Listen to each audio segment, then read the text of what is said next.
Hi dear students, ನಿಮ್ಮೆಲ್ಲರಿಗೂ ಕೂಡ Drona coaching classes YouTube ಚಾನಲ್ಗೆ ಸ್ವಾಗತ. ನಾವು ಇವತ್ತು ಸಿಂಪಲ್ ಮ್ಯಾಥ್ಸ್ ಕ್ಲಾಸ್ 3 ಓಕೆ, ಹಿಂದಿನ ವಿಡಿಯೋದಲ್ಲಿ ಸಿಂಪಲ್ ಮ್ಯಾಥ್ಸ್ ಕ್ಲಾಸ್ 2 ಬಗ್ಗೆ ನೋಡಿದ್ವಿ. ಇದರಲ್ಲಿ ಒಂದಿಷ್ಟು ಕ್ವೆಶ್ಚನ್ಸ್ ಗಳನ್ನ ಸಿಂಪಲ್ ಮ್ಯಾಥ್ಸ್ ಕ್ಲಾಸ್ 3 ಅಲ್ಲಿ ನೋಡ್ತಾ ಹೋಗೋಣ.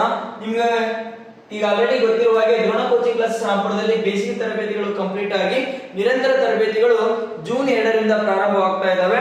ಅಡ್ಮಿಷನ್ ಗಳು ಬೇಕಾಗಿದ್ದಲ್ಲಿ 9986972170 ಹಾಗೂ 9538157686 ಈ ನಂಬರ್ ಗಳಿಗೆ ಕರೆ ಮಾಡಿ ಅಡ್ಮಿಷನ್ ಗಳನ್ನ ಕನ್ಫರ್ಮ್ ಮಾಡಿ ಅಂತ ಹೇಳ್ತಾ ನಾವು ಇವತ್ತು ನಮ್ಮ ಸಿಂಪಲ್ ಮ್ಯಾಥ್ಸ್ ಕ್ಲಾಸ್ ಟೆಸ್ಟ್ 3 ಕಡೆ ಹೋಗೋಣ.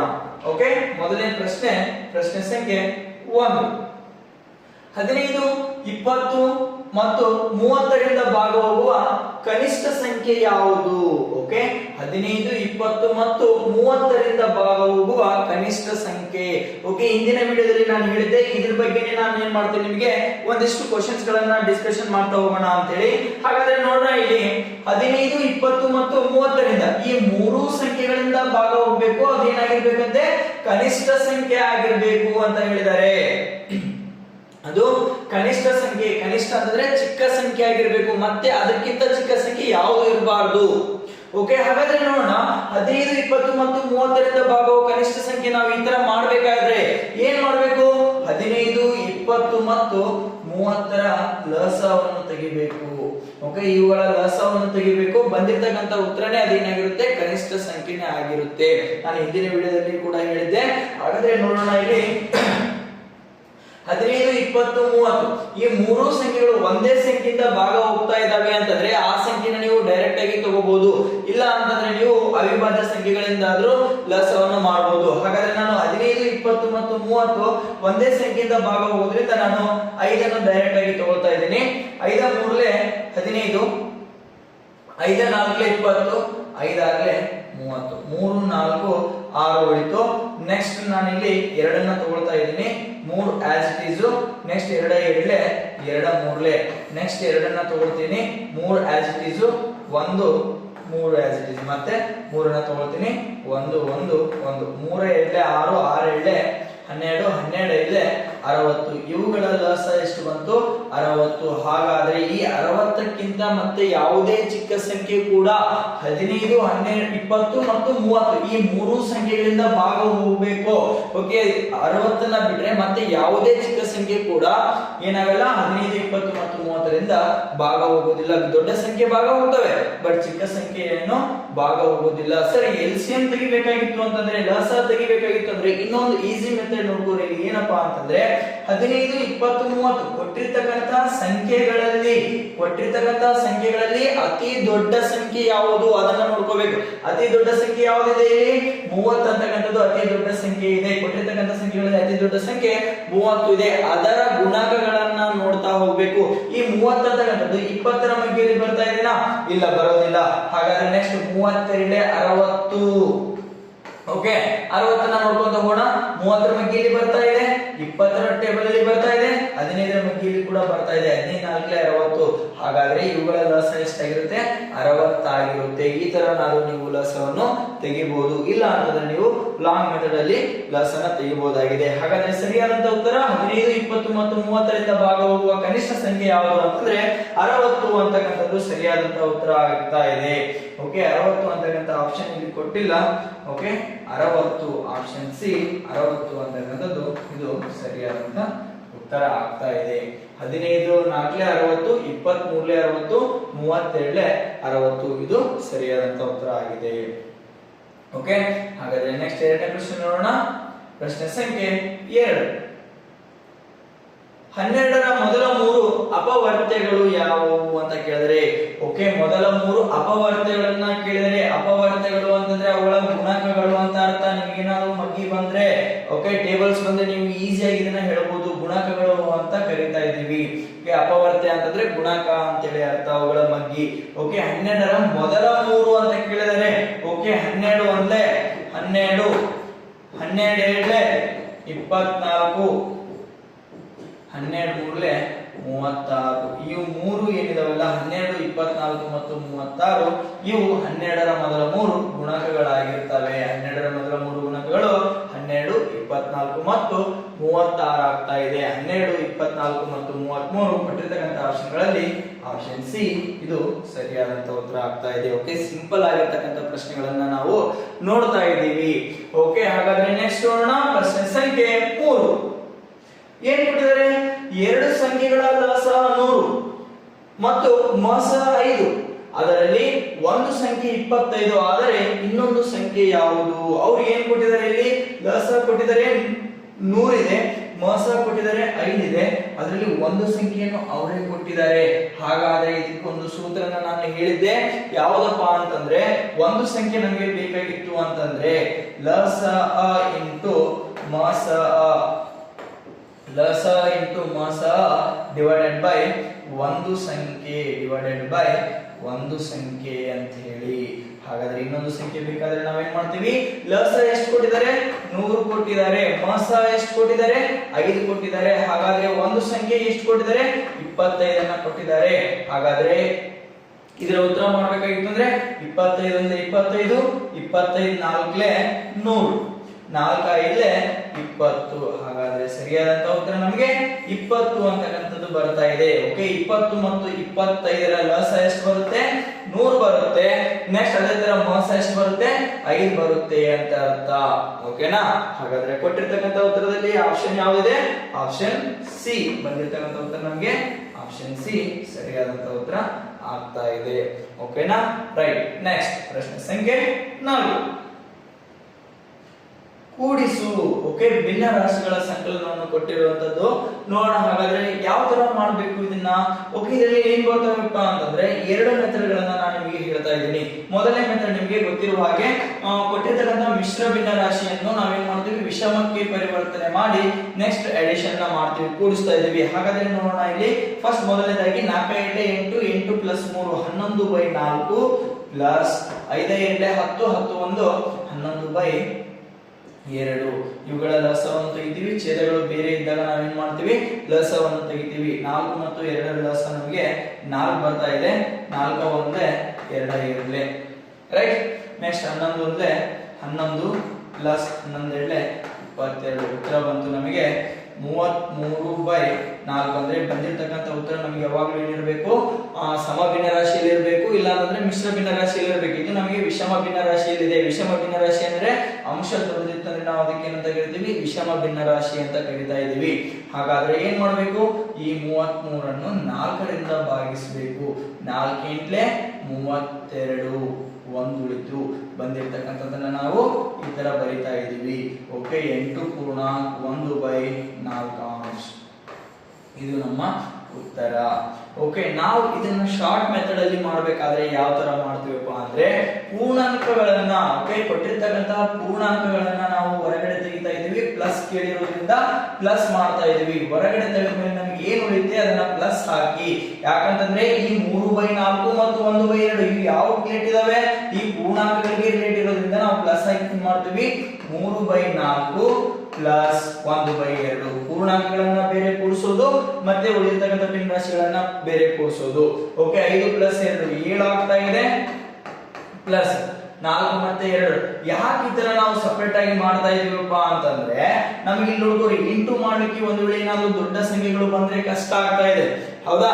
ನಾವೇನ್ ಮಾಡ್ತೀವಿ? ಈ ತರ ಇಂಟು ಮಾಡ್ಲಿಕ್ಕೆ ನಮ್ಗೆ ಈಸಿ ಆಗಲಿ ಅಂತೇಳಿ ಈ ತರ ಭಿನ್ನ ರಾಶಿಗಳನ್ನ ನಾವು ಅಂದ್ರೆ ಪೂರ್ಣಾಂಕಗಳನ್ನ ಹೊರಗಡೆ ತೆಗೆದು ಮಾಡ್ತಾ ಇದೀವಿ ಎಡಿಷನ್ ನ. ನೆಕ್ಸ್ಟ್ ಲಸಹ ತೆಗೆದ್ಮೇಲೆ 4 1 2 2 3 1 3 ಪ್ಲಸ್ 1 2 2 7 ಪೂರ್ಣಾಂಕ. ಇನ್ನು ಇಲ್ಲಿಗೆ ಮುಗಿದಿಲ್ಲ. ಇದು 5/4.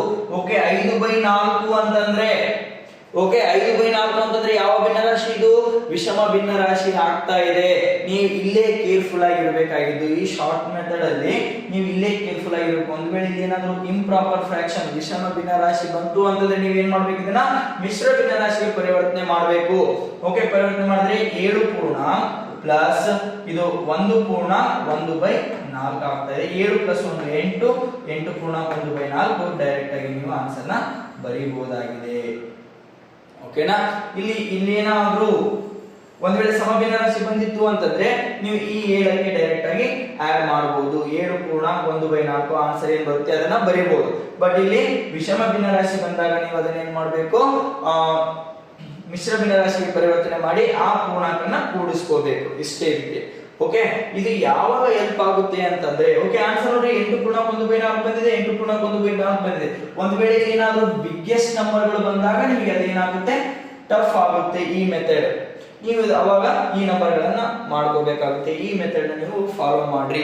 ಓಕೆ, ಹಾಗಾದ್ರೆ ನಿಮ್ಗೆ ಒಂದು ದೊಡ್ಡ ನಂಬರ್ ಇರ್ತಕ್ಕಂಥದ್ದನ್ನ ಕ್ವಶನ್ ಕೊಡ್ತೀನಿ, ನೋಡೋಣ ಎಷ್ಟು ಜನ ಸರಿಯಾದಂತ ಉತ್ತರ ಕಳಿಸ್ತಾ ಇದ್ರಿ. ಹಾಗಾದ್ರೆ ನಮಗೆ ಸರಿಯಾದಂತ ಉತ್ತರ ನಮಗೆ 8.1/4 ಆಯ್ತು. ನೋಡೋಣ, ಈಗ ನಿಮಗೊಂದು ಕ್ವಶನ್ ಆಗ್ತಾ ಇದ್ದೀನಿ, ಎಷ್ಟು ಜನ ಇದಕ್ಕೆ ಸರಿಯಾದಂತ ಉತ್ತರನ ಕಳಿಸ್ತಾ ಇದ್ದೀರಿ ಅಂತ ಹೇಳಿ. ಓಕೆ, 128.8/9 ಪ್ಲಸ್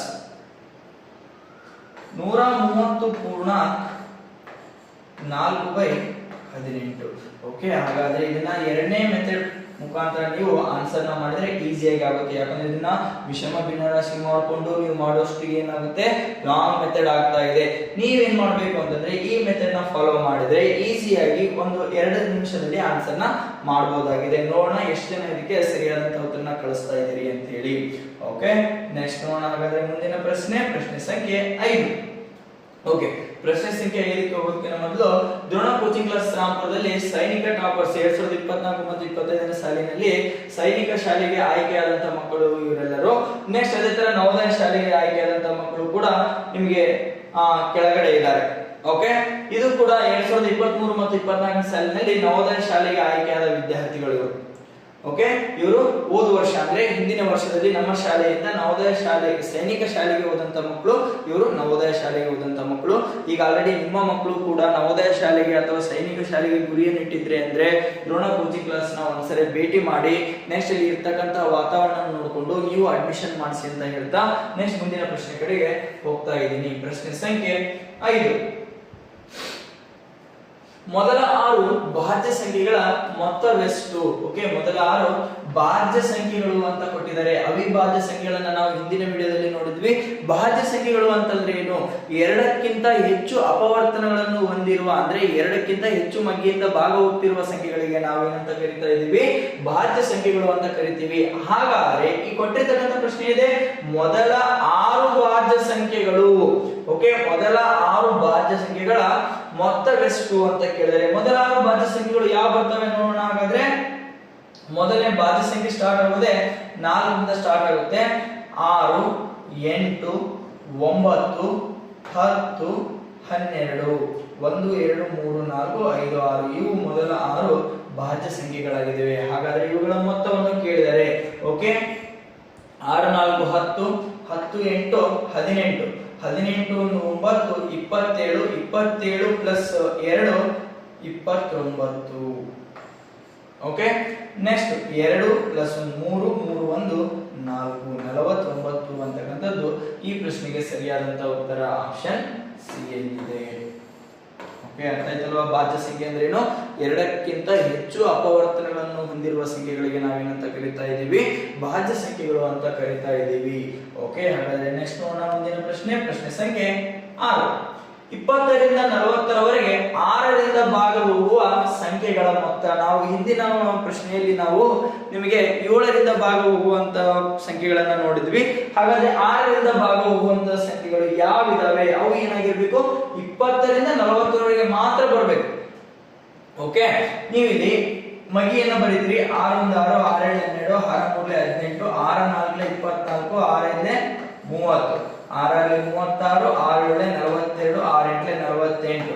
ಹಾಗಾದ್ರೆ ಕೊಟ್ಟಿರ್ತಕ್ಕಂಥ ಪ್ರಶ್ನೆ ಇದೆ 20 ರಿಂದ 40ರವರೆಗೆ 6ರಿಂದ ಭಾಗ ಹೋಗುವ ಸಂಖ್ಯೆಗಳ ಮೊತ್ತ. ಓಕೆ, 20 ರಿಂದ ಅಂತಂದ್ರೆ ಇಲ್ಲಿವರೆಗೂ ನಮಗೆ ಇವು ಬರೋದೇ ಇಲ್ಲ. ಯಾಕಂದ್ರೆ ಇವು 20 ರಿಂದ ಅಂತ ಕೇಳಿದ್ರೆ ಹೌದಾ, ಇವೇನಾಗ್ತದೆ 20ಕ್ಕಿಂತ ಕಡಿಮೆ ಆಗ್ತಾ ಇದಾವೆ.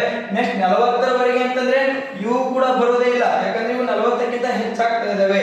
ಹಾಗಾದ್ರೆ ಬರುವಂತಹ ಸಂಖ್ಯೆಗಳು ಯಾವಿದಾವೆ?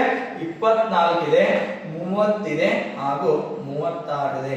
ಇವುಗಳ ಮೊತ್ತವನ್ನು ಕೇಳಿದರೆ 6 + 4 10, 3 3 6, 6 2 8, 8 1 9, 90 ಅಂತಕ್ಕಂಥದ್ದು ಇದು ಸರಿಯಾದಂತ ಉತ್ತರ ಆಗ್ತಾ ಇದೆ. 90 ಆಪ್ಷನ್ ಎ ಇದೆ. ಓಕೆನಾ. ಬಹಳಷ್ಟು ಸಿಂಪಲ್ ಆಗಿರ್ತಕ್ಕಂಥ ಪ್ರಶ್ನೆಗಳು, ನೀವು ಇಲ್ಲಿ ಪ್ರಾಕ್ಟೀಸ್ ಮಾಡಬಹುದು. ಇದ್ರ ಮೇಲೆ ನೀವು ಪದೇ ಪದೇ ಬೇರೆ ಬೇರೆ ಕ್ವಶನ್ ಗಳನ್ನ ಹಾಕೊಂಡು ಪ್ರಾಕ್ಟೀಸ್ ಮಾಡಿದ್ರೆ ನಮಗೂ ಕೂಡ ಏನಾಗ್ತಾ ಇದೆ, ಈಸಿ ಆಗ್ತಾ ಇದೆ, ಮಾಡಲಿಕ್ಕೆ ಬರ್ತಾ ಇದೆ ಅಂತ ಅರ್ಥ. ಹಾಗಾದ್ರೆ ನೆಕ್ಸ್ಟ್ ನೋಡೋಣ ಪ್ರಶ್ನೆ ಸಂಖ್ಯೆ 7. ದಶಮಾಂಶದ ಸಂಕಲನ ಮೇಲೆ ಕೇಳಿರ್ತಕ್ಕಂಥ ಪ್ರಶ್ನೆ. ಓಕೆ, 18 ಪ್ಲಸ್ 12.36 ಪ್ಲಸ್ 125.2 ಬೆಲೆಯು. ಓಕೆ, ಇದನ್ನ ಬೆಲೆ ಕಂಡುಹಿಡಿಯಿರಿ, ಇದರ ಬೆಲೆ ಅಂತ ಹೇಳಿದರೆ ನಾವು ಬರ್ಕೊಳ್ಳೋದನ್ನ ನೋಡ್ಕೊಳ್ಳಿ. ಫಸ್ಟ್ 18 ಇದು ಪೂರ್ಣ ಸಂಖ್ಯೆ ಇದೆ, ಅದೇ ಇದು ದಶಮಾಂಶ ಸಂಖ್ಯೆ ಅಂತ ಕರಿತೀವಿ, ಇದನ್ನ ಪೂರ್ಣ ಸಂಖ್ಯೆ ಅಂತ ಕರಿತೀವಿ. ಹಾಗಾದ್ರೆ 12.36 ಹೆಂಗ್ ಬರೀಬೇಕು, ಪೂರ್ಣ ಸಂಖ್ಯೆಯನ್ನು ಪೂರ್ಣ ಸಂಖ್ಯೆಯೊಂದಿಗೆ, ದಶಮಾಂಶ ಸಂಖ್ಯೆಯನ್ನು ದಶಮಾಂಶ ಸಂಖ್ಯೆಯೊಂದಿಗೆ. ಇಲ್ಲಿ ಏನೂ ಇಲ್ಲ ಅಂತಂದ್ರೆ ನೀವು ಬೇಕಾದ್ರೆ 0 ಅನ್ನ ಹಾಕೋಬಹುದು. ನೆಕ್ಸ್ಟ್ 125.2 125.2 ಈ ತರ ನೀವು ಬರಿಬೇಕು. ದಶಾಂಶ ಸ್ಥಾನದಲ್ಲಿರೋದ್ರಿಂದ ದಶಾಂಶ ಸೀದನೆ ಬರಿಬೇಕಾಗಿದೆ. Next 6 3 2 5 point 8 2 10 10 5 15. ಓಕೆ, 2 3 4 5 1 155.56. ಓಕೆ, ಹಾಗಾದ್ರೆ ಕೊಟ್ಟಿರ್ತಕ್ಕಂಥ ಆಪ್ಷನ್ಗಳಲ್ಲಿ ಸರಿಯಾದಂತ ಉತ್ತರ 155.56 ಆಪ್ಷನ್ ಡಿ. ಕೊಟ್ಟಿರ್ತಕ್ಕಂಥ ಆಪ್ಷನ್ಗಳಲ್ಲಿ ಆಪ್ಷನ್ ಡಿ ಅಂತಕ್ಕಂಥದ್ದು ಇದು ಸರಿಯಾದಂತ ಉತ್ತರ ಆಗ್ತಾ ಇದೆ. ನೆಕ್ಸ್ಟ್ ಹಾಗಾದ್ರೆ ನೋಡೋಣ ಪ್ರಶ್ನೆ ಸಂಖ್ಯೆ 8. ಇದು ಕ್ಲಿಯರ್ ಆಯ್ತಲ್ವಾ? ರೈಟ್. ನಿಮಗೊಂದು ಪ್ರಶ್ನೆ ಕೊಡ್ತೀನಿ, ಇದೇ ಪ್ರಶ್ನೆ ಮೇಲೆ ನೋಡೋಣ ಎಷ್ಟು ಜನ ಸರಿಯಾದಂತ ಉತ್ತರನ ಕಮೆಂಟ್ ಮುಖಾಂತರ ಕಳಿಸ್ತೀರಿ ಅಂತ. 196 ಪ್ಲಸ್ 19.2 ಪ್ಲಸ್ 32.45. ಓಕೆ, ಪ್ರಶ್ನೆ ನೋಡ್ಕೋರಿ.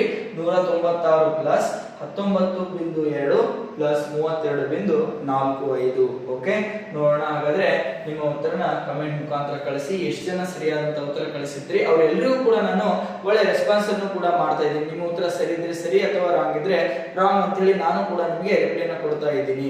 ಓಕೆ, ನೋಡೋಣ ಹಾಗಾದ್ರೆ ಪ್ರಶ್ನೆ ಸಂಖ್ಯೆ 8. ಇಂದು ಮಂಗಳವಾರವಾದರೆ ನಾಳೆಯ ನಾಳೆ ಯಾವ ವಾರ? ಓಕೆ, ಇದನ್ನ ಸ್ವಲ್ಪ ಲಾಜಿಕ್ ಆಗಿರ್ತಕ್ಕಂಥ ಪ್ರಶ್ನೆ ನೋಡೋಣ. ಇಲ್ಲಿ ಇಂದು ಅಂದ್ರೆ ಇವತ್ತು, ಇಂದು ಯಾವ ವಾರ ಅಂತೆ? ಮಂಗಳವಾರ. ಇಂದು ಮಂಗಳವಾರ, ಇಂದು ಮಂಗಳವಾರವಾದರೆ ನಾಳೆಯ ನಾಳೆ ಯಾವ ವಾರ ಅಂತ ಕೇಳಿದರೆ, ಓಕೆ, ಇಂದು ಮಂಗಳವಾರವಾದರೆ ನಾಳೆ ಯಾವ ವಾರ ಆಗಿರುತ್ತೆ? ಬುಧವಾರವಾಗಿರುತ್ತೆ. ನಾಳೆ ಬುಧವಾರ, ಬುಧವಾರದ ನಾಳೆ. ಓಕೆ, ಬುಧವಾರದ ನಾಳೆ ಯಾವ ವಾರವಾಗಿರುತ್ತೆ ಅಂತ ಕೊಟ್ಟಿರ್ತಕ್ಕಂಥ ಪ್ರಶ್ನೆ. ನೀವು ಇಲ್ಲಿ ನಾಳೆಯ ನಾಳೆ ಅಂತಂದ್ರೆ ನಾಡಿದ್ದು ಅಂತ ಅರ್ಥ. ಹಾಗಾದ್ರೆ ಬುಧವಾರದ ನಾಳೆ ನಮಗೆ ಗುರುವಾರವಾಗಿರುತ್ತದೆ. ಗುರುವಾರ, ಇದು ಸರಿಯಾದಂತ ಉತ್ತರ ಆಪ್ಷನ್ ಸಿ, ಗುರುವಾರ.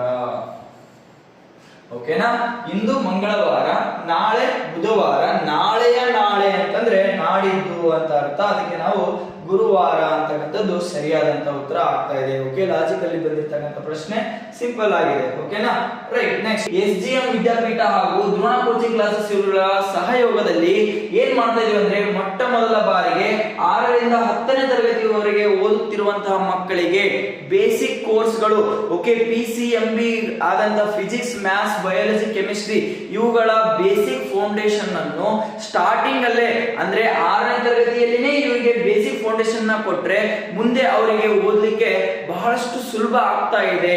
ಓಕೆ, ನೀವು ನೋಡಿರ್ಬೋದು SSLC 95-96% ಮಾಡಿ ನೆಕ್ಸ್ಟ್ BA ಮಾಡ್ತಾ ಇದ್ದಾರೆ, ಅಥವಾ BCom ಅನ್ನ ಮಾಡ್ತಾ ಇದ್ದಾರೆ, ಅಥವಾ ಆರ್ಟ್ಸ್ ಸೆಕ್ಷನ್ ಅಥವಾ ಕಾಮರ್ಸ್ ಸೆಕ್ಷನ್ ನ ತಗೊಳ್ತಾ ಇದ್ದಾರೆ. ಅದ ಸೈನ್ಸ್ ಸೆಕ್ಷನ್ ಗೆ ಹೋಗ್ಲಿಕ್ಕೆ ಸ್ವಲ್ಪ ಮಕ್ಕಳು ಹಿಂಜರಿತಾ ಇದ್ದಾರೆ. ಓಕೆ, ಆ ಭಯ ಮಕ್ಕಳಲ್ಲಿ ಇರಬಾರ್ದು ಅಂತ ಹೇಳಿ 6ನೇ ತರಗತಿಯಿಂದನೇ PCMB ಕೋರ್ಸ್ ಗಳನ್ನ, ಬೇಸಿಕ್ ಫೌಂಡೇಶನ್ ಗಳನ್ನ ಅವ್ರಿಗೆ ಹಾಕ್ತಾ ಇದೀವಿ. ಓಕೆ, ಒಳ್ಳೆ ಟೀಚರ್ಸ್ ಫ್ಯಾಕಲ್ಟಿನ ತಗೊಂಡ್ಬಂದು ಇದಕ್ಕಾಗಿನೇ ಅವ್ರಿಗೆ ಒಳ್ಳೆ ಫೋಕಸ್ ಮಾಡಿ ಆ ಮಕ್ಕಳಿಗೆ UPSC ಎಕ್ಸಾಮ್ಸ್ ಗಳು ಯಾವ ತರ ಇರ್ತಾ ಇದಾವೆ, ಓಕೆ, ಅವುಗಳನ್ನ ನಾವು ಯಾವ ತರ ಮಾಡಬೇಕು ಅಂತಕ್ಕಂಥದನ್ನ ಬೇಸಿಕ್ ಇಂದಾನೆ ಸ್ಟಾರ್ಟ್ ಮಾಡ್ತಾ ಇದೀವಿ. ಓಕೆ, ಇದೇ ಮೊದಲ ವರ್ಷನೇ ಈ ಪ್ಲಾನ್ ಸ್ಟಾರ್ಟ್ ಆಗಿದ್ದು 6ರಿಂದ 10ನೇ ತರಗತಿ ಓದುತ್ತಿರುವಂತಹ ಎಲ್ಲಾ ಮಕ್ಕಳಿಗೆ ಇದೊಂದು ಒಳ್ಳೆ ಅವಕಾಶ. ಇದರ ಅವಕಾಶವನ್ನು ನೀವು ಕೂಡ ಬಳಸ್ಕೊಡಿ ಅಂತ ಹೇಳ್ತಾ, ಈಗ ಆಲ್ರೆಡಿ ಈ ತರಗತಿಗಳಿಗೆ ಅಡ್ಮಿಷನ್ಗಳು ಪ್ರಾರಂಭವಾಗಿದ್ದಾವೆ. ಇಲ್ಲಿ ದ್ರೋಣ ಕೋಚಿಂಗ್ ಕ್ಲಾಸಸ್ ಅಲ್ಲಿ ಕೂಡ ಈ ತರಗತಿಗಳನ್ನ ಕೊಡ್ತಾ ಇದ್ದೀವಿ. 6ರಿಂದ 10ನೇ ತರಗತಿವರೆಗೆ ಮತ್ತೆ ಅವರಿಗೆ ಶಾಲಾ ಪಠ್ಯಕ್ರಮದೊಂದಿಗೆ, ಓಕೆ, ಇದು ಶಾಲೆಯಲ್ಲಿನೇ ನಿಮಗೆ ಹೇಳ್ತಕ್ಕಂಥದ್ದು. ಓಕೆ, ಶಾಲೆಯಲ್ಲಿನೇ ಇದರ ಕೋಚಿಂಗ್ ಗಳನ್ನ ಕೊಡ್ತಕ್ಕಂಥದ್ದು. IIT ಮತ್ತೆ UPSC ಇವುಗಳ ಕೋಚಿಂಗ್ ಅನ್ನ ನಾವು ಯಾವಾಗ ಸ್ಟಾರ್ಟ್ ಮಾಡ್ತೀವಿ ಅಂದ್ರೆ ಆಫ್ಟರ್ ಡಿಗ್ರಿ. ಓಕೆ, ಆಮೇಲೆ ಮಾಡಿದ್ರಾಯ್ತು ಅಂತ ಹೇಳಿ ಸ್ಟಾರ್ಟ್ ಮಾಡ್ತಾ ಇದೀವಿ. ಆ ಭಯ ಮಕ್ಕಳಲ್ಲಿ ಇರಬಾರ್ದು ಅಂತ ಹೇಳಿ 6ನೇ ತರಗತಿಯಿಂದನೇ ಬೇಸಿಕ್ ಫೌಂಡೇಶನ್ ಇಂದನೇ ಸ್ಟಾರ್ಟ್ ಮಾಡಬೇಕು ಅಂತ ಹೇಳಿ ಇದನ್ನ ನಾವು ಸ್ಟಾರ್ಟ್ ಮಾಡಿದೀವಿ. ಇಲ್ಲಿ ನಿಮಗೆ ವಸತಿ ಸೌಲಭ್ಯ ಕೂಡ ಇರ್ತಾ ಇದೆ, ವಿತ್ ಹಾಸ್ಟೆಲ್ ಫೆಸಿಲಿಟಿ ಕೂಡ ನಿಮಗೆ ಕೊಟ್ಟು ಈ ತರಗತಿಗಳನ್ನ ನಾವು ನಿಮಗೆ ಸ್ಟಾರ್ಟ್ ಮಾಡ್ತಾ ಇದೀವಿ. ಈಗ ಆಲ್ರೆಡಿ ಅಡ್ಮಿಷನ್ಗಳು ಪ್ರಾರಂಭವಾಗಿದ್ದಾವೆ. ನಿಮ್ಮ ಮಕ್ಕಳನ್ನು ಕೂಡ ಅಂದ್ರೆ ನಿಮ್ಮ ಮಕ್ಕಳು ಕೂಡ ಏನಾದ್ರು 6ನೇ ತರಗತಿಯಿಂದ ಓದ್ತಾ ಇದ್ದಾರೆ ಅಂತಂದ್ರೆ 6ನೇ ತರಗತಿಯಿಂದ 10ನೇ ತರಗತಿವರೆಗೆ ಬೇಸಿಕ್ ಫೌಂಡೇಶನ್ ಕ್ಲಾಸಸ್ ಗಳನ್ನ ನೀವು ಇಲ್ಲಿ ತಗೋಬಹುದಾಗಿದೆ. ಓಕೆ, ಅಡ್ಮಿಷನ್ ಗಳು ಬೇಕಾಗಿದ್ದಲ್ಲಿ 8217530494 9986972170 ಹಾಗೂ 9538157686 ಈ ನಂಬರ್ ಗಳಿಗೆ ಕರೆ ಮಾಡಿ ಅಡ್ಮಿಷನ್ ಗಳನ್ನ ಕನ್ಫರ್ಮ್ ಮಾಡಿ. ಓಕೆ, ನೆಕ್ಸ್ಟ್ ಹಾಗಾದ್ರೆ ನಮ್ಮ ಮುಂದಿನ ಪ್ರಶ್ನೆ ನೋಡೋಣ. ಪ್ರಶ್ನೆ ಸಂಖ್ಯೆ 9. 18, 36 ಮತ್ತು 48ರ ಮಸ ಅನ್ನ ಕೇಳಿದರೆ, ಮಸ ಅಂತಂದ್ರೆ ಮಹತ್ತಮ ಸಾಮಾನ್ಯ ಅಪವರ್ತನ ಅಂತೇಳಿ. ಓಕೆ, HCF ಅಂತ ಕರೀತಾ ಇದೀವಿ, ಹೈಯೆಸ್ಟ್ ಕಾಮನ್ ಫ್ಯಾಕ್ಟರ್. ಓಕೆ, ನೋಡೋಣ ಹಾಗಾದ್ರೆ 18, 36 ಮತ್ತು 48 ಈ ಮೂರು ಕೊಟ್ಟಿರ್ತಕ್ಕಂಥ ಸಂಖ್ಯೆಗಳು ಒಂದೇ ಮಗ್ಗಿಯಲ್ಲಿ ಬಂತು ಅಂತಂದ್ರೆ, ಒಂದೇ ಮಗ್ಗಿಯಲ್ಲಿ ಬಂದ್ರೆ ನಾವು ಅದನ್ನ ಒಂದೇ ಮಗ್ಗಿಯಿಂದ ತಗೋಬೇಕು. ಅದಕ್ಕೆ ನಾವು ಮಸ ಅಂತ ಕರೀತಾ ಇದೀವಿ. ಓಕೆ, ಕೊಟ್ಟಿರ್ತಕ್ಕಂಥದ್ದು ಮಸ ಅಂತಂದ್ರೆ ಅಲ್ಲಿಗೆ ಸ್ಟಾಪ್, ಮತ್ತೆ ಅದಕ್ಕಿಂತ ದೊಡ್ಡ ಸಂಖ್ಯೆ ನಮಗೆ ಸಿಗೋದಿಲ್ಲ. ಅಂದ್ರೆ 18, 36 ಮತ್ತು 48 ಭಾಗಿಸುವ 18, 36 ಮತ್ತು 48 ಭಾಗಿಸುವ ಅತ್ಯಂತ ದೊಡ್ಡ ಸಂಖ್ಯೆ ಯಾವುದು ಅಂತಂದ್ರೆ ಅದನ್ನ ಮಸ ಮಾಡಬೇಕಾಗುತ್ತೆ. ಹಾಗಾದ್ರೆ ನೋಡೋಣ, ಇಲ್ಲಿ ನಮ್ಗೆ 2 9 18, 2 1 2 18 36, 2 24. ಓಕೆ, 9 18 24 ಮೂರರಲ್ಲಿ ಬರ್ತಾ ಇರೋದ್ರಿಂದ 3 3 9, 3 6 18, 3 8 24. ಓಕೆ, ಮತ್ತೆ 3 6 8 ಇವು ಮೂರು ಸಂಖ್ಯೆಗಳು ಒಂದೇ ಬಗ್ಗೆಯಲ್ಲಿ ಬರದೇ ಇರೋದ್ರಿಂದ ಇಲ್ಲಿಗೆ ಸ್ಟಾಪ್ ಮಾಡ್ತಾ ಇದ್ದೀನಿ. ಇವುಗಳ ಮಸ ಬರ್ತಾ ಇದೆ 2 ಮತ್ತು 3, 2 3 6 ಅಂದ್ರೆ ಇವುಗಳ ಮಸ ನಮಗೆ 6 ಬರ್ತಾ ಇದೆ. ಅಂದ್ರೆ 18, 36 ಮತ್ತು 48 ಈ ಮೂರನ್ನು ಭಾಗಿಸುವ ಅತ್ಯಂತ ದೊಡ್ಡ ಸಂಖ್ಯೆ, ಇದಕ್ಕಿಂತ ದೊಡ್ಡ ಸಂಖ್ಯೆ ಯಾವುದೂ ಇಲ್ಲ 18, 36 ಮತ್ತು 48 ಭಾಗಿಸೋದು. ಓಕೆ, ಇದು 6 ಮಾತ್ರ ಏನ್ ಮಾಡ್ತಾ ಇದೆ, 18, 36 ಮತ್ತು 48 ಮೂರು ಸಂಖ್ಯೆಗಳನ್ನ ಭಾಗಿಸ್ತಾ ಇರೋದ್ರಿಂದ ಇದು 18, 36 ಮತ್ತು 48ರ ಮಸ ಆಗಿದೆ. ಹಾಗಾದ್ರೆ ಸರಿಯಾದ ಉತ್ತರ ನಮ್ಗೆ ಇಲ್ಲಿ ಆಪ್ಷನ್ ಬಿ 6 ಅಂತಕ್ಕಂಥದ್ದು. ಓಕೆ, ನೆಕ್ಸ್ಟ್ ಹಾಗಾದ್ರೆ ಪ್ರಶ್ನೆ ಸಂಖ್ಯೆ 10. 15 ಮೀಟರ್ ಪರ್ ಸೆಕೆಂಡ್ ಅನ್ನು ಕಿಲೋಮೀಟರ್ ಪರ್ ಗಂಟೆಗೆ ಪರಿವರ್ತಿಸು. ಓಕೆ, ನಿಮಗೆ ಗೊತ್ತಿರಬೇಕು ಕಿಲೋಮೀಟರ್ ಪರ್ ಅವರ್ ಅಥವಾ ಕಿಲೋಮೀಟರ್ ಪರ್ ಗಂಟೆ ಇದ್ದಿದ್ದನ್ನ ಮೀಟರ್ ಪರ್ ಸೆಕೆಂಡ್ ಗೆ ಪರಿವರ್ತನೆ ಮಾಡಬೇಕಾದ್ರೆ ಅಥವಾ ಮೀಟರ್ ಪರ್ ಸೆಕೆಂಡ್ ಇದ್ದಿದ್ದನ್ನ ಕಿಲೋಮೀಟರ್ ಪರ್ ಗಂಟೆಗೆ ಪರಿವರ್ತನೆ ಮಾಡಬೇಕಾಗಿತ್ತು ಅಂತಂದ್ರೆ ಏನ್ ಮಾಡಬೇಕು? ಓಕೆ, ನೋಡ್ಬೋದು ಇಲ್ಲಿ ಫಸ್ಟ್ ನಮಗೆ ಇಲ್ಲಿ 15 ಮೀಟರ್ ಪರ್ ಸೆಕೆಂಡ್ ಅಂತ ಕೊಟ್ಟಿದ್ದಾರೆ. ಹೌದಾ, 15 ಮೀಟರ್ ಪರ್ ಸೆಕೆಂಡ್ ಇದ್ದಿದ್ದನ್ನ ನಮಗೆ ಯಾವುದಕ್ಕೆ ಕೇಳಿದರೆ ಕಿಲೋಮೀಟರ್ ಪರ್ ಗಂಟೆಗೆ ಪರಿವರ್ತನೆ ಮಾಡಬೇಕಾಗಿತ್ತು ಅಂತಂದ್ರೆ 18/5ರಿಂದ ನೀವು ಇಲ್ಲಿ ಗುಣಿಸಬೇಕು. ಓಕೆ, ಅಂದ್ರೆ ಮೀಟರ್ ಪರ್ ಸೆಕೆಂಡ್ ಇದ್ದಿದ್ದನ್ನ ಕಿಲೋಮೀಟರ್ ಪರ್ ಗಂಟೆಗೆ ಮಾಡಬೇಕಾದ್ರೆ ಮೀಟರ್ ಪರ್ ಸೆಕೆಂಡ್ ಇದ್ದಿದ್ದನ್ನ ಕಿಲೋಮೀಟರ್ ಪರ್ ಗಂಟೆಗೆ ಮಾಡಬೇಕಾದ್ರೆ ನೀವೇನ್ ಮಾಡಬೇಕು? 18/5ರಿಂದ ಗುಣಿಸಬೇಕು. ಓಕೆ, ಅದೇ ತರ ಕಿಲೋಮೀಟರ್ ಪರ್ ಅವರ್ ಇದ್ದಿದ್ದನ್ನ ಮೀಟರ್ ಪರ್ ಸೆಕೆಂಡ್ ಗೆ ಮಾಡಬೇಕಾಗಿತ್ತು ಅಂತಂದ್ರೆ 5/18ರಿಂದ ಗುಣಿಸಬೇಕು. ಓಕೆ, ಹಾಗಾದ್ರೆ ನಮಗೆ ಏನ್ ಕೇಳಿದ್ರಲ್ಲಿ ಮೀಟರ್ ಪರ್ ಸೆಕೆಂಡ್ ಇಂದ ಕಿಲೋಮೀಟರ್ ಪರ್ ಗಂಟೆಗೆ ಪರಿವರ್ತನೆ ಮಾಡ್ರಿ ಅಂತ ಕೇಳಿದರೆ ನಾವೇನ್ ಮಾಡ್ತಾ ಇದೀವಿ? 18/5ರಿಂದ ಗುಣಿಸ್ತಾ ಇದೀವಿ. ಓಕೆ, 5 1 5, 5 3 15. ಓಕೆ, 18 3 54. ಮುಂದೆ ಮೂಲಮಾನ ಏನ್ ಬರಬೇಕು? ಕಿಲೋಮೀಟರ್ ಪರ್ ಗಂಟೆ. ಓಕೆ, ಕಿಲೋಮೀಟರ್ ಪರ್ ಗಂಟೆ ಅಥವಾ ಕಿಲೋಮೀಟರ್ ಪರ್ ಅವರ್ ಅಂತ ಕರೀತಾ ಇದೀವಿ. ಕಿಲೋಮೀಟರ್ ಪರ್ ಗಂಟೆ. ಓಕೆ, ಹಾಗಾದ್ರೆ ಕೊಟ್ಟಿರ್ತಕ್ಕಂಥ ಆಪ್ಷನ್ಗಳಲ್ಲಿ 54 ಕಿಲೋಮೀಟರ್ ಪರ್ ಗಂಟೆ ಆಪ್ಷನ್ ಎ ಇರೋದ್ರಿಂದ ಇದು ಸರಿಯಾದಂತ ಉತ್ತರ ಆಗ್ತಾ ಇದೆ. ಓಕೆ ಮಕ್ಕಳೇ, ಇಲ್ಲಿಗೆ 10 ಕ್ವಶನ್ಗಳು ಮುಕ್ತಾಯವಾಗಿದ್ದಾವೆ. ನೆಕ್ಸ್ಟ್ ಮುಂದಿನ ಸಿಂಪಲ್ ಟೆಸ್ಟ್ ಅಥವಾ ಸಿಂಪಲ್ ಮ್ಯಾಥ್ಸ್ ಕ್ಲಾಸ್ 4 ಅಲ್ಲಿ ನಿಮಗೆ ಇನ್ನೊಂದಿಷ್ಟು ಕ್ವಶನ್ ಗಳನ್ನ ತೆಗೆದುಬಂದು ನೆಕ್ಸ್ಟ್ ಯಾವ ತರ ನಾವು ಸಿಂಪಲ್ ಆಗಿ ಮ್ಯಾಥ್ಸ್ ಗಳನ್ನ ಸೊಲ್ಯೂಷನ್ ಮಾಡಬೇಕು ಅಂತ ಎಕ್ಸ್ಪ್ಲೇನ್ ಮಾಡ್ತಾ ಇದ್ದೀನಿ. Okay, thank you.